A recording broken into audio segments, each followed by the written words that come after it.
There are so many questions to ask General Milley, General McKenzie, and Secretary of Defense Austin today, but this perhaps is the most disturbing. Do you remember the courage it took for Lieutenant Colonel Stuart Scheller to get up and put on camera or on his iPhone that he's resigning? He couldn't be more embarrassed. He was so close to retirement. He was so close to it. He couldn't be more embarrassed by the lack of integrity that we showed with the withdrawal of Afghanistan. He says, that's it, I'm done. As a Marine, I can't do this anymore. I'm walking away from my retirement. Now we find out that he's been put in the brig until he could have his hearing. Excuse me? Incarcerated. The hearing's supposed to be on Thursday. Just in case you don't remember that video that he posted on Facebook and LinkedIn, here's a flashback. And I'm not saying we've got to be in Afghanistan forever, but I am saying, did any of you throw your rank on the table and say, hey, it's a bad idea to evacuate Bagram Airfield, a strategic air base, before we evacuate everyone? I have been fighting for 17 years. I am willing to throw it all away to say to my senior leaders, I demand accountability. Right, and that is his point. After he posted that, and we talked about it, it's like, look at what this guy said. His supervisors said, you've got to stop doing that. He kept doing it, and then he ignored them, and then, as you know, resigned. And he posted about this gag order they put him under, and that's what got him in trouble.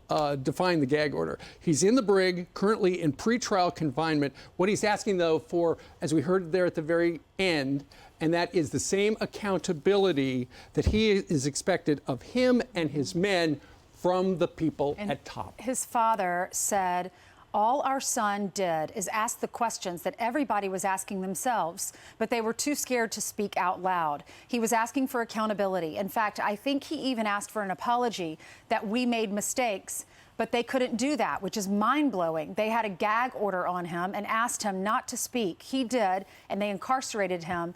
They don't know what to do with him. Now, this is a group and a brain trust that just droned and killed 10 innocent people, including 7 children.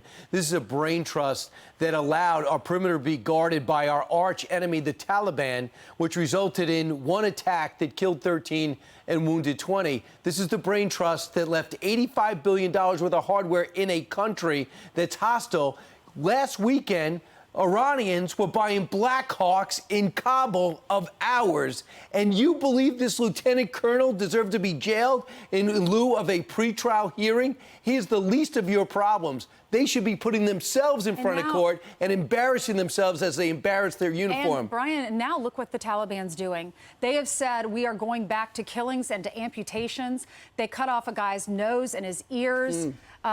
He was a farmer. Then the reporters, you remember those images of the reporters that were whipped, and they showed the back of them, their legs and their backs, black and blue, because they were reporting on women's rights. They are killing moms and dads and children.